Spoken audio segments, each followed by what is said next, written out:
అయితే నాగబాబు గారితో serial act చేశారు అంటే డెఫినెట్ గా డైలీ ఆయనతో ఇంటరాక్షన్ అనేది ఉంటుంది. ఎప్పుడన్నా మాట్లాడారా చిరంజీవి గారి గురించి కానీ? అంటే మీరు యాజ్ ఏ డైహార్డ్ ఫ్యాన్ గా చిరంజీవి గారి గురించి అసలు ఏం చేస్తుంటారు, ఎలా ఉంటారు, ఏమైనా కలిసే ఛాన్స్? ఎప్పుడు అడుగుతూ ఉంటాను. అండ్ ఆయన చేతుల మీదుగా మా పాపకి కేంద్రీయ విద్యాలయాలో ఆయన ఎంపీగా ఉన్నప్పుడు కేంద్రీయ విద్యాలయాలో సీట్ ఇప్పించారు చిరంజీవి సార్. సో అది చాలా హ్యాపీ అన్నమాట. సో అంటే ఆయన ఎంపీ ఇదిలో ఉన్నప్పుడు నలుగురు పిల్లలకి ఆ విధంగా ఆయన వచ్చిన సీట్స్ ఆయనకు అవసరం లేదు అసలు, అలాంటిది అలాగా వేరే వాళ్ళకి ఉపయోగపడుతుంది కదా అన్న ఆలోచనతో ఫ్రీ సీట్స్ అలాగా మా పాపకి ఇప్పించడం జరిగింది. అలాగే నా ఫ్రెండ్స్ చాలా మంది కూడా దాంట్లో ఆర్టిస్టుల్లో కొంతమంది గర్ల్స్, సింగిల్ గర్ల్ చైల్డ్ అలా ఉన్న వాళ్ళలో మా పాప ఒకటి అనమాట. అంటే ఎవరైనా కూడా ఏదైనా సాయం కోరినా, ఈవెన్ సోషల్ మీడియాలో ఏదైనా పోస్ట్ పెట్టినప్పుడు కూడా వెంటనే స్పందిస్తూ ఉంటారు. ఈవెన్ చాలా మందికి వాళ్ళ ప్రతిభను గుర్తించి ఇంటికి పిలిచి మరీ సత్కరించడం కానీ అదంతా మెగా ఫ్యామిలీకే దక్కుతుంది. 100%. అంటే టాలెంట్ని ఒకళ్ళు మన సాయం కోరే పరిస్థితిలో ఉన్నారు అంటే వాళ్ళ సాయం చేస్తున్నాము అన్న యాటిట్యూడ్ కూడా ఉండదు, మనం చెయ్యాలి అన్న ఇదితోనే ఉంటారు. కాబట్టి ఆబ్వియస్లీ ఆలోచనలో ఆ థింకింగ్లో ఫస్ట్ పొజిషన్లో మెగా ఫ్యామిలీ ఉంటుంది. అంటే ఎంతమంది హీరోలు వచ్చినా కూడా ఇన్ని జనరేషన్స్ నుంచి మెగా స్టార్ అంటేనే ఒక సుప్రీం హీరో నుంచి ఈరోజు మెగా స్టార్ అక్కడ కూర్చున్నారు. ఇప్పుడు మెగా ఫ్యామిలీ నుంచి వచ్చే ప్రతి హీరో కూడా ఆయనకున్న విలువలు కావచ్చు, ఆయనకున్న కాన్ఫిడెన్స్ కావచ్చు, అదే కష్టంతో అందరూ కూడా అదే వాల్యూస్ మెయింటైన్ చేస్తూ ఉన్నారు. నిజంగా అది ఎంత పాసిబుల్ అవుతుంది మెగా ఫ్యామిలీ కంటే, అదంతా ఎలా చెప్పుకోవచ్చు? అదే అండి, ఆయన్ని ఇన్స్పిరేషన్గా తీసుకొని ఒక ఆర్టిస్ట్గా కెరియర్ స్టార్ట్ చేసిన వాళ్ళు ఎలా ఉండాలి, ఎలా ఉంటే మనం ముందుకు వెళ్తాము అంటే డిసిప్లైన్ విషయంలో కానివ్వండి, పర్ఫార్మెన్స్ విషయంలో కానివ్వండి, హార్డ్ వర్క్ విషయంలో కానివ్వండి, అండ్ ఆయన ఉన్న సిచ్యువేషన్లో ఆయన ఉన్న పొజిషన్కి, ఆయన ఉండే జనాలతో ఆయన మింగిల్ అయ్యే విధానానికి, న్యూ టాలెంట్ని ఆయన సపోర్ట్ చేసే విధానానికి, సో ఇదన్నీ చూసి ఇప్పుడు అప్కమింగ్ ఆర్టిస్టులు చాలామంది కొత్త న్యూ కమర్స్ వస్తున్నారు. సో వాళ్ళకి ఇన్స్పిరేషన్ 100% ఆయనే అని చెప్పొచ్చు. నాట్ ఓన్లీ త్రూ సినిమాస్, అంటే ఏదైనా నేచురల్ కెలామిటీస్ వచ్చినప్పుడు సోషల్ సర్వీస్ కావచ్చు, ఇప్పుడు బ్లడ్ డొనేషన్ కావచ్చు, ఏదైనా కూడా మెగా ఫ్యామిలీ ఎప్పుడూ ముందు ఉంటుంది. నిజంగా ఇది ఎంతో మందికి, ఈ జనరేషన్ హీరోస్కే కావచ్చు, జనరేషన్ యూత్కి కావచ్చు, ఎంతో ఇన్స్పిరేషన్. మీరు మెగాస్టార్ దగ్గర నుంచి నేర్చుకున్నది ఏంటి? చెప్పాను కదండి, ఎంత ఎదిగినా ఒదిగి ఉండడం, డిసిప్లైన్, టైం పంచువాలిటీ, ఇవి నేను ఆయన దగ్గర నుంచి అయితే నేర్చుకున్నాను.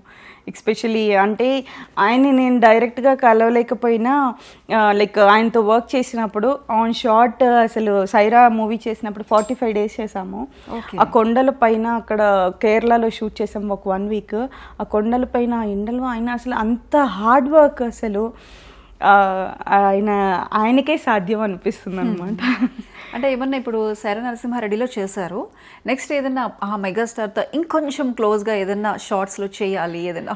డెఫినెట్లీ ఈగర్లీ వెయిటింగ్ అన్నమాట. అసలు ఇంకా నేను 100% నేను దేవుణ్ణి అయితే నేను కోరుకుంటాను. అంటే ఈ డిస్టెన్స్లో వర్క్ చేశాను, ఇప్పుడు అదే డిస్టెన్స్లో ఉండి ఒక డైలాగ్ వచ్చినా చాలు మేఘాల్లో తేలిపోతూ ఉంటాను అనమాట, మేబీ ఆ అవకాశం వస్తే. ఓకే, మెగాస్టార్ గారు ఒకప్పుడు పాలిటిక్స్లో ఉన్నారు, పిఆర్పి పార్టీ స్థాపించారు, తర్వాత కొన్ని కారణాల చేత బయటకు వచ్చేసారు, పార్టీని కలిపేశారు. ఒకవేళ పాలిటిక్స్లో ఉంటే మెగాస్టార్ని మీరు ఎలా చూడదాము అనుకున్నారు?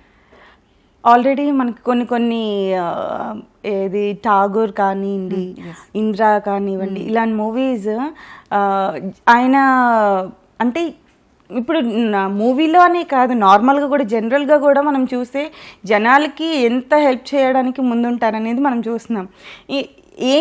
ఏ పొజిషన్ లేకుండానే, పాలిటిక్స్ లేకుండానే ఆయన జనాలకి హెల్ప్ చేయడానికి ముందున్నారు. అదే పాలిటిక్స్లో ఉండుంటే ఇంకెంత చేసేవాళ్ళు. సో అది మిస్ అవుతున్నాం మేము. మేబీ ఫ్యూచర్లో ఉంటే కనుక అసలు ఆయనకి తిరిగి ఉండదు అనమాట. ఆయన పవన్ కళ్యాణ్ గారు కూడా ఉన్నారు కాబట్టి. ఎస్, అది. అయితే మీరు ఎప్పుడన్నా ఏదైనా సందర్భంలో మెగాస్టార్ చిరంజీవి గారి యొక్క వాల్ పేపర్ మొబైల్లో పెట్టుకోవడం, సాంగ్ రింగ్ టోన్గా పెట్టుకోవడం, ఏదైనా ఫ్రెండ్స్ దగ్గర ఆయన డైలాగ్ని చెప్పడం కానీ అలాంటి సందర్భాలు ఏమైనా ఉన్నాయా? చాలా జరుగుతాయి. నేను స్కూలింగ్లో ఉన్నప్పుడైతే అసలు ఇంకా మ్యాక్సిమం ఆయన సాంగ్స్కి ఎక్కువ పర్ఫార్మెన్స్ చేసేదాన్ని. అండ్ ఈవెంట్స్లో కానీ నేను నార్మల్గా డాన్స్ షోస్లో ఎప్పుడైనా వెళ్ళినా కూడా ఎక్కువ ఆయన సాంగ్సే చూస్ చేసుకునేదాన్ని. ఎందుకంటే ఆయన సాంగ్స్కి ఏంటంటే సాంగ్ బీట్ బట్టి ఆయన గ్రేస్, ఆయన మూమెంట్స్, ఆయన బాడీ లాంగ్వేజ్ అదంతా నేను నేను కూడా జంట అయితే బాగుండేది, ఇంకొంచెం గ్రేస్గా ఆయనలాగా చేయొచ్చు అనిపించేది ఒక్కొక్కసారి.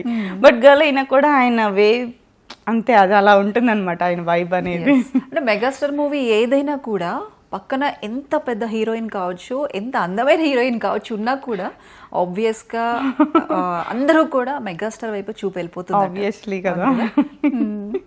అప్పట్లో శ్రీదేవి గారు ఉన్నా కూడా శ్రీదేవి గారి కంటే చిరంజీవి గారిని చూసేవాళ్ళని మా అమ్మమ్మ వాళ్ళు చెప్పేవాళ్ళు అనమాట. ఆయనకంటే ఒక డాన్స్ స్టైల్ కూడా ఆ స్టైల్ అదే, ఆ స్టైల్ నుంచి మేబీ నాకు కొన్ని చేసినప్పుడు మూమెంట్స్ చేసినప్పుడు నాకు అదే కొన్ని పర్ఫార్మెన్స్ సాంగ్స్ నేను చెప్పాను కదా, గువ్వా గోరింక సాంగ్ కానీ, కోలో కోలమ్మ కల్లా మెలోడియస్ కానివ్వండి, లేదు ఫోక్ కానివ్వండి, వెస్ట్రన్ కానివ్వండి, ఏదైనా అంటే పర్ఫెక్ట్ ఆయన బాడీ అలా సెట్ అయిపోతుంది అన్నమాట ఆ సాంగ్కి. యాజ్ ఏ డాన్సర్గా నేను అదే ఎక్కువ నేను తీసుకుంటాను, ఆయన బాడీ లాంగ్వేజ్ ఏ సాంగ్కి అలాగ బాగా సెట్ అయిపోతుంది అట్లాగా అని. ఆయన చేసిన మూవీస్ అన్నింటిలో ఒక డైలాగ్ అనేది ఖచ్చితంగా ఒక ఫేమస్ అయిపోతుంది. ఆ డైలాగ్స్ అన్నింటిలో మీకు బాగా ఇష్టమైన డైలాగ్ అంటే ఏం చెప్తారు? నాకు ఒక్కటనేం లేదండి, చాలా డైలాగ్స్ అన్ని మ్యాక్సిమం అంటే ఒక డైలాగ్ ఏదైనా రిపీటెడ్గా మనం ఫ్రెండ్స్ దగ్గర యూజ్ చేయడం, ఇంట్లో యూజ్ చేయడం చేస్తూ ఉంటాం కొన్ని డైలాగ్స్ సరదాగా.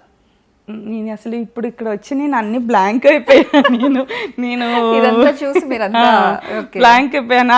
నేను ఫ్లోలో అప్పటికే ఒక 2-3 పాటలు కూడా చెప్పేశాను. మరి పాడతారా పాట?